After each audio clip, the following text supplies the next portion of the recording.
सास बनी डंडे वाली भूत। शिखा की नई नई शादी हुई थी। उसका मायका और ससुराल दोनों कानपुर में ही थे, इसलिए उससे मिलने उसके भाई अक्सर आते जाते रहते थे। ये बात शिखा की सास मीना को बिल्कुल पसंद नहीं थी। मम्मी जी, आज राहुल भैया आ रहे हैं। कौन, तेरे चाचा का लड़का? जी मम्मी जी। अरे पर वो तो दिल्ली में रहता है ना। हाँ मम्मी जी, उन्हें कल सुबह दिल्ली के लिए निकलना है, तो वो आज मुझसे मिलते हुए कल सुबह यहीं से निकल जाएंगे। हमने तो धर्मशाला खोल रखी है ना। कुछ कहा क्या मम्मी जी? मैंने कहा हाँ हाँ, आने दे तेरे भैया को, जमकर खातिरदारी करेंगे। अब तो कुछ करना ही पड़ेगा, इससे पहले कि मेरा घर धर्मशाला बन जाए। ये कैसी बातें कर रही हो मीना? सच ही तो कह रही हूँ। अभी इसकी शादी को साल भर भी नहीं हुआ और आए दिन इसके घर वाले आ धमकते हैं। अरे तो क्या हुआ, वो इसी शहर में रहते हैं तो हाल चाल लेने आ जाते हैं। इस बार मैं उनका हाल और चाल दोनों ही बिगाड़ दूंगी। अब बहुत हो गया जी। अरे ये कैसी बातें कर रही हो, हे भगवान। बस आप तो देखते जाइए। शाम को राहुल आता है। नमस्ते आंटी, कैसे हैं आप लोग? हम लोग तो ठीक है, तुम कैसे हो बेटा? मैं भी अच्छा ही हूँ आंटी। बस आज रात के बाद नहीं रहोगे। चलिए भैया, मैं आपको हमारा घर दिखाती हूँ। रात में खाने के टेबल पर शिखा, रोहित कहीं दिखाई नहीं दे रहा। जी भैया, वो ऑफिस के काम से बाहर गए हैं, कल शाम तक आएंगे। अच्छा अच्छा। बेटा, क्या तुम भूत प्रेत में मानते हो? नहीं नहीं आंटी जी, पर अचानक आपको ये ख्याल कहाँ से आ गया? पता नहीं क्यों, कभी कभी मुझे लगता है जैसे रात के समय बैठक में कोई घूमता रहता है। ये आप क्या कह रही हैं मम्मी जी?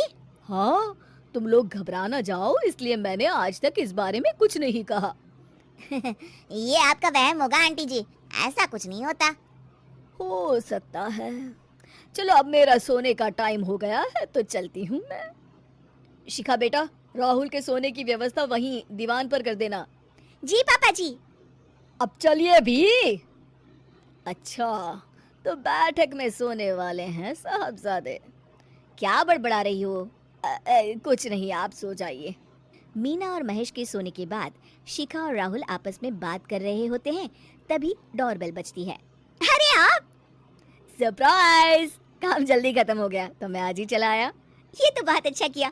देखिए राहुल भैया भी आए हुए हैं, आप दोनों का मिलना भी हो जाएगा। कैसे हो रोहित? मैं तो ठीक हूँ भैया। शिखा, मैं भी आज यहीं सो जाता हूँ, राहुल भैया से बातचीत भी हो जाएगी। अच्छा अच्छा ठीक है। मीना आधी रात को उठती है, कंबल मुंह से पैर तक ओढ़ के डंडा लेके बैठक में आती है और देखती है दीवान पर चादर ओढ़े कोई लेटा हुआ है। देखो तो कैसे मजे से सो रहा है बहन के ससुराल में। मीना ताबड़तोड़ 4-5 डंडे मार देती है। अरे मर गया, अरे बचाओ बचाओ, कौन है? मीना जल्दी से अपने कमरे में भाग जाती है। हे भगवान, ये मैंने क्या किया? ये रोहित कहाँ से आ गया? लगता है ये नालायक राहुल मेहमानों वाले कमरे में सो गया होगा। आज तो इसकी खैर नहीं। उधर बैठक में, अरे क्या हुआ रोहित? मैं बाथरूम में था, तुम्हारे चिल्लाने की आवाज सुनी। पता है भैया, मैं सो रहा था, अचानक से कोई आकर मुझे डंडे मारने लगा। ये क्या कह रहे हो? लगता है तुम भी आंटी की तरह भूत प्रेत में मानते हो। नहीं नहीं भैया, सच में कोई आया था। मैं तो जा रहा हूँ मेहमानों वाले कमरे में सोने के लिए। इस समय अपने रूम में जाऊंगा तो शिखा की नींद खराब हो जाएगी। ठीक है भाई, जाओ तुम, जहाँ तुम्हारा भूत डंडा लेके ना आ सके। थोड़ी देर बाद मीना कंबल ओढ़ के डंडा लेकर मेहमानों वाले कमरे में पहुंच जाती है। वो बिस्तर पर सोए रोहित को फिर डंडों से मारने लगती है। अरे मर गया, अरे मर गया। तू भूत प्रेत में नहीं मानता ना? ये ले, अब डंडे खा। है? ये तो माँ की आवाज है। रोहित कंबल खींच देता है। बेटा तू! अरे ये क्या कर रही हो माँ? मार मार के मेरा भरता बना दिया आपने। माफ कर दे मेरे लाल, मैंने तो तुझे ही मार मार के लाल कर दिया। मैं तो उस राहुल के बच्चे को सबक सिखाना चाहती थी। राहुल भैया को? हाँ बेटा, मुझे लगा अगर उसे डंडे मारूंगी तो शिखा के मायके वाले यहाँ आना छोड़ देंगे।